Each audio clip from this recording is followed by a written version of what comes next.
এই টিউটোরিয়ালে basic problem solving দেখাবো ম্যাটল্যাবের। যেহেতু গত টিউটোরিয়ালে আমরা একটা গ্রাফ তৈরি করছিলাম just normally.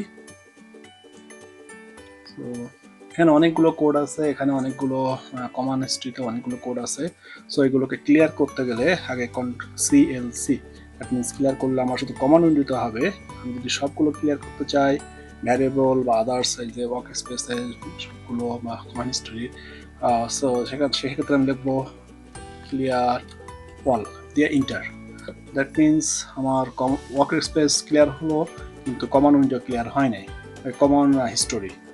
So common history আমার ক্লিয়ার করতে গেলে এখানে সিলেক্ট করে Ctrl+A, দেন কিবোর্ড থেকে ডিলিট চাপলে ও ক্লিয়ার হয়ে গেল সব। সো আবার এখান থেকে CLC করলাম, ক্লিয়ার হয়ে গেল। সো আমি যদি এখন দুইটা সংখ্যা যোগ করি, 1 যোগ b 2, সো ইন্টার দেওয়ার পরপরই আমার রেজাল্টটা আসছে 3। কিন্তু এখানে অ্যান্সার যেটা আসতেছে এটা কিন্তু ভ্যারিয়েবল হচ্ছে। সেম জিনিস যদি আমি আবার করি 2 - 1, তো যখন আমি নেক্সট টাইমে এখানে কিন্তু 1 আসছে, এখানেও এটাও অ্যান্সারে ভ্যারিয়েবল, এটাও অ্যান্সারে ভ্যারিয়েবল, এটা ভ্যারিয়েবল। দেখেন প্রথম যখন আমি এই অ্যান্সার করছিলাম বা এই অ্যান্সার যখন করছিলাম, তখন কিন্তু এখানে একটা ভ্যারিয়েবল ডিক্লারেশন হয়ে গেল এবং সেটা ভ্যারিয়েবল হলো 1। দ্যাট মিনস লাস্টেরটাও নিল। কিন্তু যদি আমি আবার করি 4 বিয়োগ 3 ইন্টার, সো এখানে কিন্তু দেখেন ভ্যারিয়েবলটা চেঞ্জ হয়ে যাচ্ছে অটোমেটিকলি। সো এই জায়গা থেকে আপনাকে স্পেসিফিক ভ্যারিয়েবল ডিক্লারেশন করতে হবে স্পেসিফিক নাম দিয়ে। দেন কিবোর্ডে যদি অ্যারো ক্লিক আপ ক্লিক দেন তাহলে আপ চলে যাবে, যদি ডাউন করেন তাহলে নিচেরটা আসবে। সে আমি একদম প্রথমে তো যদি 1+2 যদি আমি যেতে চাই তাহলে আপ ক্লিক প্রেস করলে আমার আপ ক্লিক চলে যাবে, ইন্টার দিলে আমার 3 চলে আসে। সো এখানে দেখেন 3 হয়ে গেল। এখন এইটার এই যে ভ্যারিয়েবলটা, এই ভ্যারিয়েবলটা আমাকে ডিক্লারেশন করতে হবে ঠিক এইভাবে। a ইকুয়াল টু 4 ইন্টার দিলাম। দ্যাট মিনস আমার এখানে a ইকুয়াল টু 4 একটা ভ্যারিয়েবল ডিক্লারেশন হলো। দেন আমি যদি একে b ইকুয়াল টু 5, দেন আবার ইন্টার দিলাম, এটা একটা ভ্যারিয়েবল হয়ে গেল। a b দুইটা ভ্যারিয়েবল, অ্যান্স একটাও ভ্যারিয়েবল। সো এটাকে আমি একটু ক্লিয়ার করি, আচ্ছা ক্লিয়ার না। দেন c equal to a plus b, that means আমার 9 হলো। দ্যাট মিনস সির ভ্যালু হলো 9।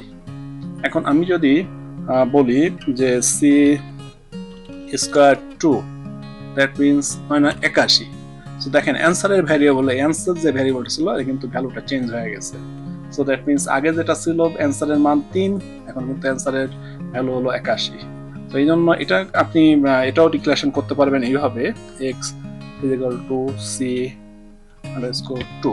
দ্যাট মিনস x একটা ভ্যারিয়েবল ডিক্লেয়ার হলো এবং সেটার ভ্যালু হলো x এর মান হলো 81। তো আমি সবগুলো ক্লিয়ার করি CLC, কিন্তু ভ্যারিয়েবল কিন্তু থেকে যাবে, ভ্যারিয়েবল ওয়ার্ক স্পেসে যা যা কাজ করছেন থেকে যাবে, কমন উইন্ডো থেকে সব ক্লিয়ার হবে। এখন আমি যদি সাইন 90 ডিগ্রি ইন্টার দেই, দ্যাট মিনস অ্যান্সার হলো 1 এর কাছাকাছি। কস 0 ডিগ্রি, দ্যাট মিনস অন। দেন আমি যদি দেই 10 90 ডিগ্রি, সো মাইনাস অন। তারপরে আমি যদি ডিগ্রি বলি, যে ডিগ্রি একটা ভ্যারিয়েবল ডিক্লারেশন করলাম সমান 90। সো ডিগ্রি ভ্যারিয়েবল, এবং আমি বললাম রেডিয়েশনে, এটা রেডিয়ানে আমি এটাকে কনভার্ট করব। Radian equal to degree to pi divided by 180, that means 1.567570 so এখন যদি আমি আবার ডিগ্রিতে কনভার্ট করতে চাই তাহলে লিখবো DIG ডিগ্রি ইকুয়াল টু আর এ radian into 180 divided by pi, so that means 90। এটাকে ক্লিয়ার করি। দেন আমি যদি একটা ম্যাট্রিক্স করতে চাই, a ইকুয়াল টু, আমার একটা ভ্যারিয়েবল ডিক্লেয়ার করলাম a ইকুয়াল টু থার্ড ব্র্যাকেটের ভেতরে 1 space 2 space 3 space 4, that means inter দিলাম। সো আমার ওয়ান ওয়ান রো এর একটা ম্যাট্রিক্স অ্যান্সার মানে তৈরি করে ফেললাম। এখন যদি আমি এটাকে কনভার্ট করতে চাই, আচ্ছা কনভার্ট না, আমি আরেকটা নিলাম, এটা one two one row matrix হয়েছে। আমি যদি টু ম্যাট্রিক্স তৈরি করতে চাই, A equal to, so C equal two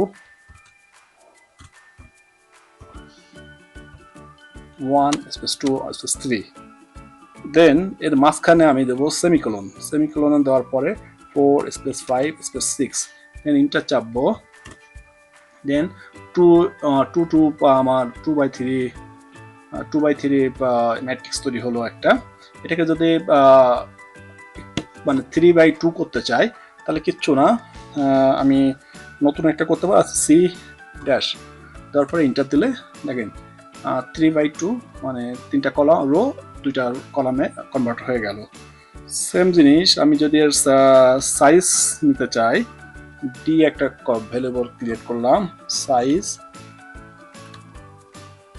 তাহলে বলে দিবে ও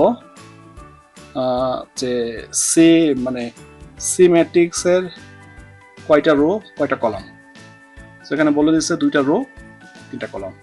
এই যে সি ম্যাট্রিক্সের একটা রো 2টা রো কলাম 3টা।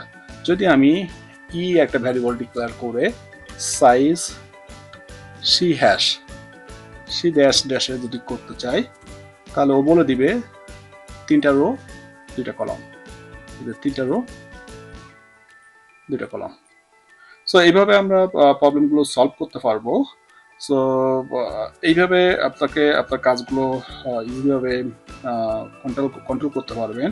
আমি যদি আরেকটা ইয়ে করি, এটা বিল্ড ইন ফাংশন লিন, আমি লিন লেখা, লিন মূলত হলো লিন স্পেস এটা, কিন্তু আমি যদি একটু স্পেলিং ভুল করি ও আপনাকে ওয়ার্নিং দিবে। আমি দিলাম 1 থেকে 10 পর্যন্ত হবে, 3 ঘর করে বাড়বে। সো ইন্টার দিলাম, ও আমাকে একটা ওয়ার্নিং দিছে যে ফাংশন বা ভ্যারিয়েবল এটা না। সো ডিড ইউ মিনস এইটা ও কারেক্টটা বলে দিচ্ছে। সো এটাকে যখন আমি ধরে ইন্টার দিব তখন ও আমার রেজাল্টটা দিবে 1 5, মানে 3টা ভ্যালু এখানে বলছে, 3টা ভ্যালু হবে 10 পর্যন্ত, এবং তার এই 3টা ভ্যালু আছে 10 পর্যন্ত, 10-এর বেশি যাবে না। সো দেন আমি যদি একটা ভ্যারিয়েবল ডিক্লেয়ার করি a ইকুয়াল টু 5.1, সো দেখেন একের পরে 4টা শূন্য, মানে দশমিকের পরে 4টা অক্ষর। আমি যদি এটাকে একটু ক্লিয়ার করি সিএলসি, আমি যদি এই যে এর ভ্যালু হলো 1-এর পরে দশমিকের পরে 4টা মানে সংখ্যা। সো এটাকে যদি আমি অনেক ফরম্যাট আছে, ফরম্যাট যদি আমি চেঞ্জ করি, ফরম্যাট FOR ফরম্যাট ব্যাংক ফরম্যাটে চাই। সো ব্যাংক ফরম্যাটে যদি চাই তাহলে a ইকুয়াল টু 5.1 দেই, সি ইকুয়াল টু 1.5 দেই। দেখেন দশমিকের পরে 2টা সংখ্যা, এটা হলো ব্যাংক ফরম্যাট। এখন আমি যদি এই ফরম্যাটটা লং চাই, তাহলে দেখেন আমি লিখবো হলো ফরম্যাট লং, ইন্টার দিলাম, a ইকুয়াল টু 5.1, বিশাল বড়, মানে দশমিকের পরে এখানে 14টা সংখ্যা চলে আসবে। সো আমি এটাও একটা হতে পারে। দেন অনেক সময় এ অনের মাথায় এ ইকুয়াল এ ই প্লাস 3, দ্যাট মিনস একের পরে 3টা শূন্য, দেন 2 ই 5, 2-এর পিঠে 5টা শূন্য। দেন আমি যদি এটাকে ডিভাইডেড করতে চাই 1e -5, দ্যাট মিনস সে তার মতন করে একটা ভ্যালু ডিক্লেয়ার করে দিল। সো এইভাবে আমরা প্রবলেমগুলো সলভ করতে পারি। সো আজ এই পর্যন্তই থাকুক, স্টেপ বাই স্টেপ যেহেতু আমি আলোচনাই করব, আমার সাথে থাকবেন। ধন্যবাদ সবাইকে।